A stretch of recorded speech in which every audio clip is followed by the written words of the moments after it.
Hello दोस्तों। तो कैसे हैं आप लोग? उम्मीद करता हूँ अच्छे होंगे। मैं भी बहुत अच्छा हूँ। तो देखो, हम लोग क्रैमर्स नियम पढ़ रहे हैं और क्रैमर्स नियम की मदद से सवाल कर रहे हैं हल कि किस प्रकार से क्रैमर्स नियम से सवाल हल किए जाते हैं, उसको किस प्रकार से सवालों में लगाया जाता है। ठीक है। तो देखो, आज एक जो सवाल है ये इसमें बोला है कि क्रैमर्स विधि से इसको हल कीजिए। देखो, इसमें दो वेरिएबल, दो इक्वेशन है। इसको भी हम जैसे हमने पिछले दो सवाल कर लिए हैं, तो यदि आप लोगों ने नहीं देखे हैं तो आप पहले उन्हें ज़रूर देख लीजिए। बहुत इंपॉर्टेंट सवाल है। देखो, यहाँ पर हमें यहाँ पर इसको हल करना है। ठीक है। एक्स और वाई के मान निकालने। अगर अनंत हल होंगे तो कोई बात नहीं, हम जैसे हमने पिछली क्लास में हमने सवाल किया था उसको वैसे कर देंगे, और एक हल होगा तो उसको वैसे कर देंगे। चलिए, पहले तो हम डी निकालते हैं यहाँ से। हल में आप लिखोगे, ठीक है। लिख देना आप थोड़ा सा, दिए समीकरणों के गुणांकों से गुणांक सारणिक। ठीक है, इसे गुणांक सारणिक बोलते हैं। आप कुछ भी बोल सकते हैं, आप गुणांक सारणिक हो गया, या आप डी, मतलब वही डी जो बनाते हैं वो गुणांक सारणिक होता है। ठीक है। तो देखो, गुणांक सारणिक क्या हो गया, यहाँ से आप डी बनाओ तो डी क्या होगा, डी जो हमारे पास में होगा इसके गुणांकों से एक सारणिक बनाओ तो कितना होगा, 3 - 2 और 4 और 1। ठीक है। यहाँ से आप डी एक्स डी वाई भी बना ही लो तो डी एक्स कितना आएगा, डी एक्स आपके पास में आ गया। पहले स्तंभ के स्थान पे आपको अचर पद रखना है तो 15 और 14, और बाकी दूसरा स्तंभ वैसा वैसा ही रखना है। डी वाई आप बनाना चाहो तो बना सकते हो, डी वाई बना ही लो। ठीक है, वरना बाद में दिक्कत होगी, फ़ायदा क्या है। बाद में भी बनाना ही पड़ेगा। दूसरे स्तंभ के स्थान पे आप अचर पद रख दो, पहला स्तंभ वैसा ही रखो। तो ये 5 और 14। ठीक, राइट। अब यहाँ पास में डी एक्स डी वाई बन गए। अब आपको डी को हल करना है। तो देखो, डी को हल करोगे तो कितना आएगा, 3 एकम 3 माइनस 4 दूनी 2 और 4 का गुणा करो तो कितना आएगा, बीच में माइनस लगता ही तो आपको पता ही है ना। तो ये कितना हो गया, प्लस का 8, तो कितना हो गया 11। अब यहाँ पर आपके पास में थोड़ी समस्या ये आ गई है कि डी का मान 11 आ गया है और ये 0 के बराबर नहीं होता है। 11 0 के बराबर थोड़ी ना होता है, होता है नहीं होता है। अब 11 मतलब डी का मान 0 के बराबर नहीं है, यानी इसका एक हल है, सिर्फ और सिर्फ एक हल है। ठीक। इस कंडीशन में आपको डी एक्स डी वाई से कोई मतलब नहीं है, बस वो हल करना है, क्या आएगा क्या नहीं आएगा उससे हमें कोई दिक्कत नहीं। 0 आए नहीं आए हमें कोई दिक्कत नहीं है। अगर डी का मान 0 नहीं आया तो उसका एक हल जरूर होगा, एक मतलब एक ही हल होगा, एक हल जरूर नहीं होगा, सिर्फ और सिर्फ एक ही हल होगा। और वो क्या होगा वो आपको निकालना पड़ेगा। तो वो निकालने के लिए आपको सबसे पहले डी एक्स निकालना पड़ेगा। डी एक्स क्या आएगा, तो देखो डी एक्स बताओ, डी एक्स हल करो, 5 एकम 5 और ये माइनस 28 हो जाएगा, प्लस का 28 हो जाएगा, तो 28 और 5 33 हो गया। डी वाई निकालो, डी वाई कितना आएगा, डी वाई तुम्हारे पास में आ गया है 14 तियाँ 42, इसका इधर गुणा कर रहा है 4 पंजे 20, तो 22 आ गया। आई थिंक हाँ 22 आ गया। अब यहाँ से आपको एक्स और वाई मान निकालने हैं। तो एक्स और वाई कैसे निकालते हैं ये मैंने आपको बताया है। इसलिए एक्स बराबर क्या होता है, डी एक्स बटे डी। ठीक है। डी एक्स का मान कितना है 33 और डी का मान हमने निकाला 11, तो 11 तियाँ 33, तो आंसर कितना आया 3। तो एक्स बराबर 3 का एक्स बराबर 3 इसका मान आ गया। ठीक है। अच्छा, वाई बराबर कैसे निकालते हैं, डी वाई बटे डी। डी वाई का मान कितना है 22 बटे 11, तो कितना आ गया 2। तो यहाँ से वाई बराबर आ गया 2। ठीक है। तो क्रैमर्स नियम से इस प्रकार से समीकरणों को, जो भी समीकरण दिए उसके मान निकाले जाते हैं, एक्स और वाई के मान निकालते हैं क्रैमर्स के नियम से। इसको वैसे भी हल कर सकते हैं, कोई दिक्कत नहीं, लेकिन क्रैमर्स के नियम से बोला है तो इसको ऐसे हल करेंगे। राइट, समझ में आ गया? कोई दिक्कत परेशानी मेरे ख्याल से नहीं होनी चाहिए। ठीक है। देखो, एक हम 3x3 का भी सवाल ले लेते हैं, 3x3 का, ताकि कोई परेशानी दिक्कत ना हो। 3x3 का सवाल क्या होगा, देखो उसको अगले पेज में करते हैं, पूरे पेज में, ताकि पेज बाद में पलटना ना पड़े। ठीक है, चलो देखो, ये सवाल है, ये 3 वेरिएबल में और 3 इक्वेशन है, इसको हमें एक्स और वाई के इसको हल करना और यहाँ से हमें एक्स और वाई के मान निकालने हैं। देखो 3 में बहुत इंपॉर्टेंट हो जाता है। तो सबसे पहले आपको करना वही है, हल लिखोगे। अब आपको यहाँ जो लिखनी है लाइन कि दिए समीकरणों के गुणांकों से गुणांक सारणिक, तो कैसी बनेगी देखो गुणांक सारणिक। तो क्या होता है देखो डी बराबर आपको सबसे पहले बनाना है, 3 आप लिख लेना, ठीक है, मैं वो नहीं लिखवा रहा हूँ। तो आपको डी बनाना है। तो डी देखो क्या आएगी, 1 3 1 2 -1 3 1 -2 5, ठीक है, ये आपके पास में डी आ गई।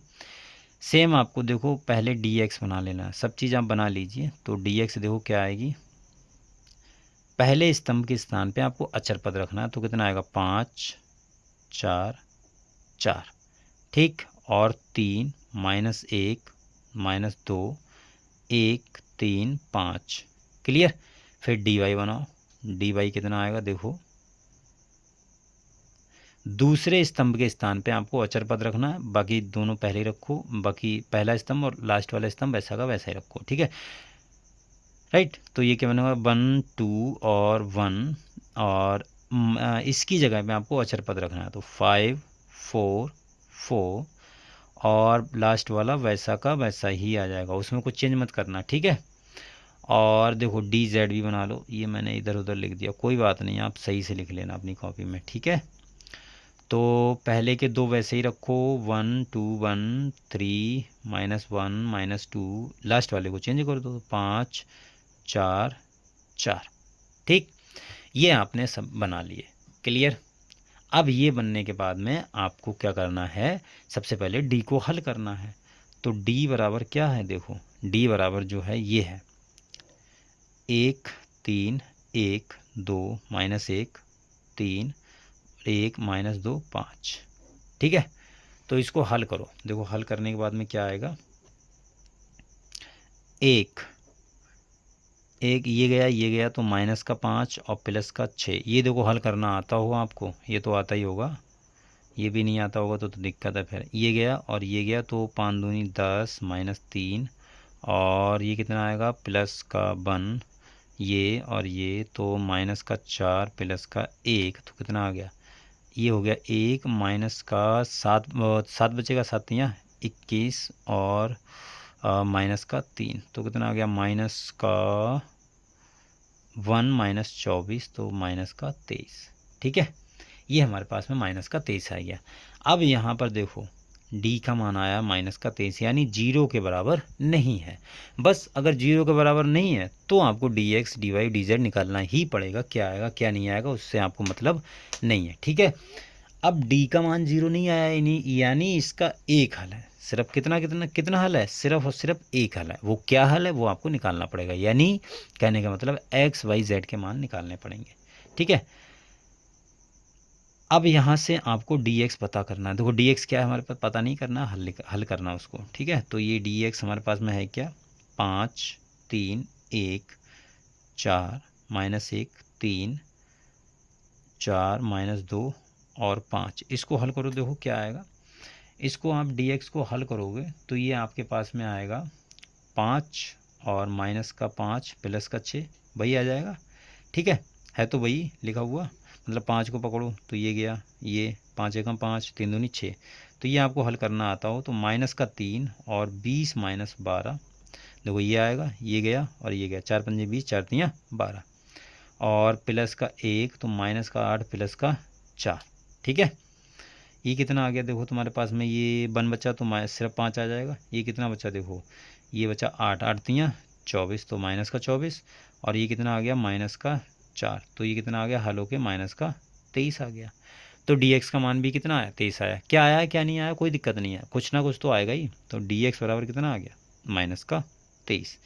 अब आपको डी वाई निकालना पड़ेगा, डी वाई निकालो, ठीक है।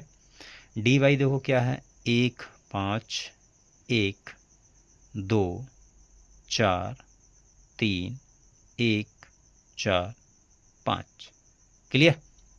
तो देखो ये कितना आ गया, 1 20 -12 और 5 10 -3 और +1 8 -4, ठीक है। ये हल करना आता है ना, कहीं दिक्कत ना होगी भाई मैं डायरेक्ट लिखते चले जाऊँ, आपको कुछ पता ही नहीं चल रहा। इसको पकड़ो, ये गया, ये 4 पंजे 20 4 तियाँ 12, इसको पकड़ो, ये गया 5 दूनी 10, 3 एकम 3, इसको पकड़ो, ये गया, और ये 4 दूनी 8, 4 एकम 4। ये तो मैंने आपको बहुत सवाल करवाए इसके। तो ये कितना बचा, ये सिर्फ 8 बचा, और ये माइनस का 7 अन्ना 35, तो ये 35 हो गया, और प्लस का 4, तो ये आ गया माइनस का 23। ये भी माइनस का 23 आया, वाह, सारे के सारे सेम ही आ रहे हैं। डी जेड निकालो क्या आएगा।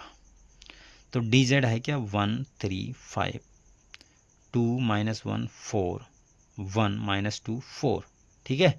तो इसको हल करो, ये आ जाएगा 1 -4 + 8 और -3 और 8 -4 और +5 -4 + 1, तो कितना आएगा, ये आ जाएगा 4 -12 -15, ये आ जाएगा माइनस का 23।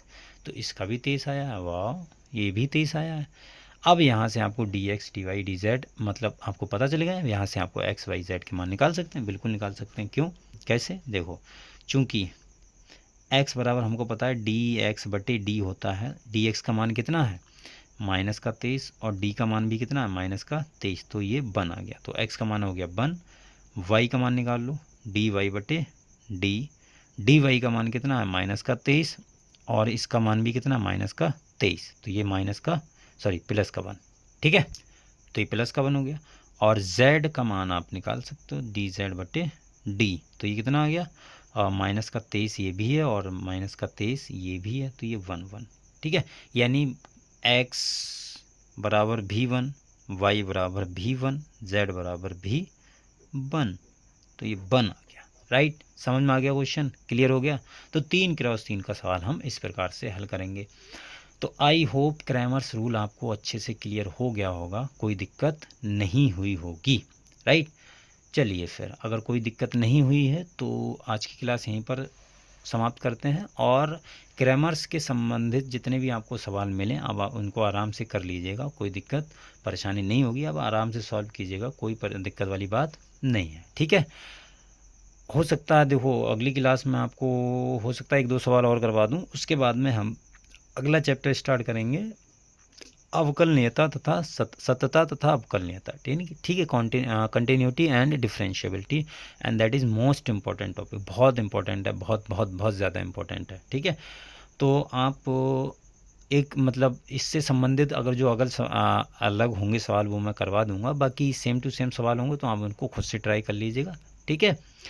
आपके पास जो भी बुक हो, आप कॉन्सेप्ट सेम है, आप अप्लाई कीजिए, आंसर आपका आएगा, ठीक है। नहीं आए तो आप पूछ सकते हैं, कोई दिक्कत नहीं है, ठीक है। तो अगर हो सका तो 1-2 सवाल और करवाऊंगा, वरना ये चैप्टर हमारा कंप्लीट हो गया है। क्रैमर्स का रूल इसमें बच रहा था, वो मैंने आपको अच्छे से डिटेल में मैंने आपको बता दिया है, किस प्रकार से हल करना है, किस प्रकार से नहीं, ठीक है।